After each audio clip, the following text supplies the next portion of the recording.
Esse vídeo é um oferecimento de SofaScore, o melhor aplicativo de estatísticas em tempo real. Link na descrição e no primeiro comentário fixado. No Brasil, o futebol teve um protagonista absoluto em 2024, o Botafogo.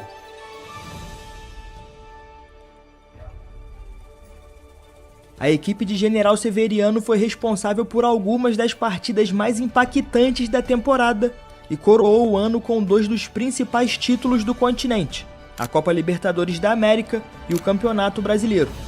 Porém, para entender a grandiosidade desse feito, é preciso voltar um pouco no tempo e relembrar o 2023 marcado pela frustração.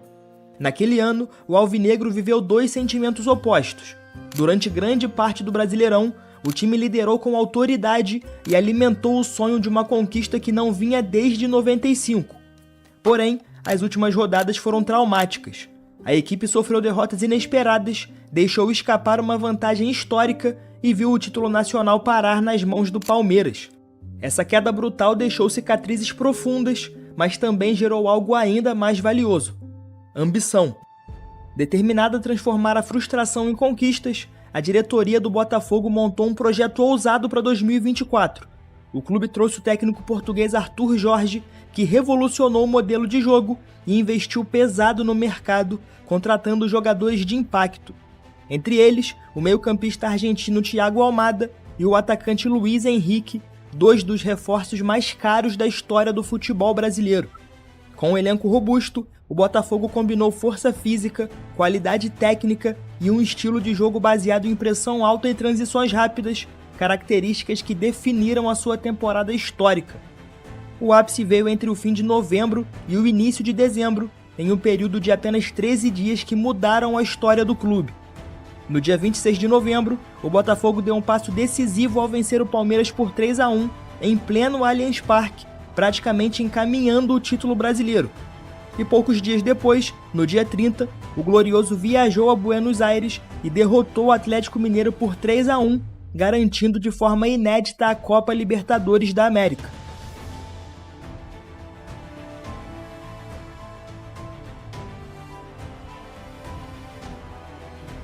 Mas a jornada não parou por aí. No dia 4 de dezembro, venceu o Internacional por 1-0 em Porto Alegre e no dia 8 confirmou a conquista do Campeonato Brasileiro quando bateu o São Paulo por 2-1 no Newton Santos. O título encerrou um jejum de 29 anos sem levantar o troféu nacional. E com isso, o Botafogo se tornou apenas o terceiro clube da história a conquistar a Libertadores e o Brasileiro no mesmo ano, ao lado do Santos de Pelé, em 62, e o Flamengo de Jorge Jesus, em 2019. Foi a consagração de uma equipe que soube transformar a dor em força e devolveu o orgulho a uma das torcidas mais apaixonadas do Rio de Janeiro. Ainda sob o impacto das conquistas, o Botafogo partiu para o Catar em busca da Copa Intercontinental, o torneio que reúne os campeões continentais. Mas o sonho de fechar o ano com chave de ouro terminou precocemente, após a derrota por 3-0 para o Pachuca do México, nas oitavas de final. Apesar disso, nada apagou o brilho da temporada histórica que fez de 2024 um ano inesquecível para o torcedor alvinegro. Bom, até que chegou o ano de 2025. O Botafogo entrou nesse ano com a difícil missão de manter o patamar que havia alcançado na temporada anterior. Logo após conquistar a Libertadores e o Brasileirão, o torcedor alvinegro acreditava que aquele era apenas o começo de uma nova era de glórias. Mas o que parecia ser continuidade rapidamente se transformou em reconstrução. O clube se aproxima de setembro, ainda sem encontrar regularidade, vivendo de altos e baixos e pagando caro por escolhas equivocadas no planejamento. Desde janeiro, a sensação era de que o Botafogo começou o ano em desvantagem. Enquanto os rivais se reforçavam, o clube esperava. John Textor, o dono da SAF, foi claro em suas entrevistas. Ele queria cautela na escolha do novo treinador após a saída de Arthur Jorge. Afinal, o time precisava ganhar o Campeonato Brasileiro, competir na Libertadores e ir bem no Mundial. Foi o que ele disse antes da disputa da Supercopa do Brasil. A estratégia, no entanto, teve efeito contrário. Ao adiar a escolha, o Botafogo perdeu tempo precioso. Carlos Leiria e Cláudio Caçapa comandaram a equipe de forma interina, mas não conseguiram dar consistência em campo. O resultado foi um vice-campeonato na Supercopa, derrota para o Flamengo, além de uma campanha desastrosa no Campeonato Carioca, que culminou na ausência até mesmo da Taça Rio. O discurso de Textor de que o ano só começaria em abril foi usado como justificativa, mas na prática o time perdeu ritmo, confiança e espaço. Somente no fim de fevereiro, 55 dias após a saída de Arthur Jorge, o Botafogo anunciou Renato Paiva como treinador. Antes disso, houveram tentativas frustradas com outros técnicos. E quando chegou, o português encontrou um elenco em crise de identidade. Sem um trabalho contínuo, a equipe já não tinha a base sólida que havia sustentado o sucesso em 2024. E além disso, o mercado não ajudou. O Botafogo investiu quase 500 milhões de reais na primeira janela de 2025, mas o treinador recém-contratado não participou das escolhas. Ou seja, Paiva herdou reforços que não eram suas indicações e precisou lidar com um elenco desequilibrado. Apesar do investimento pesado, lacunas permaneceram, principalmente no setor defensivo. Na Copa do Mundo de Clubes, por exemplo, o time ainda buscava convencer. A vitória contra o PSG trouxe um alívio momentâneo, mas a eliminação para o Palmeiras foi devastadora. A sensação era de que o clube havia perdido completamente o rumo. E para piorar, nomes importantes das conquistas de 24 já não estavam mais no elenco. Luiz Henrique e Almada, por exemplo, protagonistas nos títulos, foram vendidos cedo. No total, quase 20 jogadores deixaram o clube no primeiro semestre, incluindo Tiquinho Soares e Tietê, jogadores importantes para a rotação do elenco. No meio do ano, o mercado voltou a ser visto como a chance de corrigir a rota. Chegaram Arthur Cabral, Montoro e Joaquim Correia. Mas ao mesmo tempo, mais titulares saíram: Gregory, Igor Jesus e Jair. O elenco, portanto, se desmontava mais rápido do que era remontado e o time seguia sem consistência. A situação piorou ainda mais com a demissão de Renato Paiva, logo após a eliminação para o Palmeiras no Mundial. Quem assumiu foi David Ancelotti, filho do atual técnico da seleção brasileira, em seu primeiro trabalho como treinador de um time principal.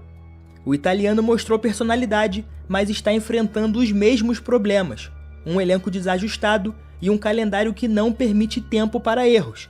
Em 11 jogos, ele sofreu 3 derrotas, sendo a mais dolorida a eliminação para a LDU na Libertadores da América.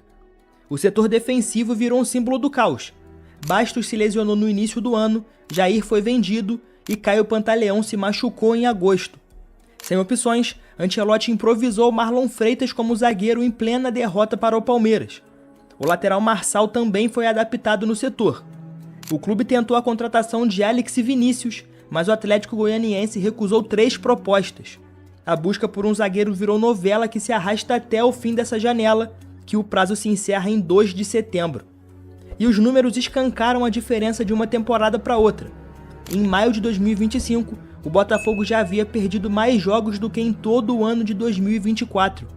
Diante do Bahia, no jogo pela 7ª rodada do Brasileirão, o time somou a 14ª derrota em apenas 25 jogos disputados no ano. O desempenho até aquele momento era de 8 vitórias, 3 empates e 14 derrotas.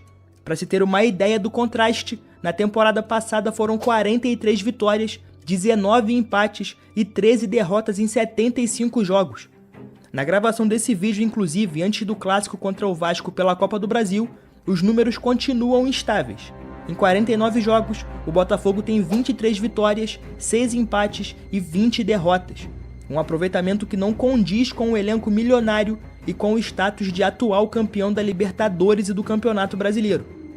O torcedor, que no ano anterior sonhava com a consolidação de um gigante, passou a conviver com a frustração de ver o time repetir velhos erros.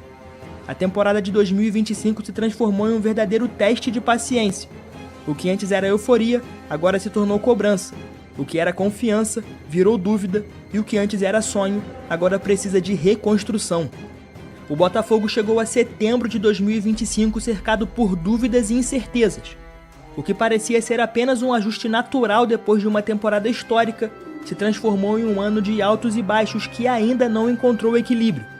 Entre escolhas demoradas no comando técnico, um elenco reformulado às pressas e resultados que não acompanharam a expectativa da torcida, o clube vive um momento de instabilidade raro após a sequência de conquistas recentes. Isso porque eu nem falei de toda a situação envolvendo John Textor e o Lyon. Se em 2024 o Botafogo mostrou força para superar turbulências, em 2025 o desafio se tornou ainda maior: reconstruir a confiança do torcedor e encontrar uma identidade dentro de campo. A chegada de David Ancelotti trouxe esperança, mas também revelou a necessidade de reforços urgentes e soluções rápidas. O limite para recuperar a temporada se aproxima e o que acontecer nas próximas semanas pode definir não apenas o fim do ano, mas também os rumos do projeto de John Textor no Brasil. O torcedor alvinegro se vê dividido entre a memória recente de glórias e a realidade de dificuldades. O que se espera agora é a resposta imediata dentro de campo, capaz de recolocar o clube nos trilhos e reacender a chama da confiança. Setembro, portanto, pode ser o mês em que o Botafogo reencontra sua força ou confirma que 2025 ficará marcado como um ano de aprendizado amargo. Mas e você? Acredita que o Botafogo ainda consegue virar essa chave em 2025 ou o ano já foi jogado no lixo? Deixe a sua opinião aqui nos comentários, além de deixar o like e se inscrever no canal. Esse foi o Analisando o Jogo, seu espaço de análises e histórias sobre o esporte. Até a próxima!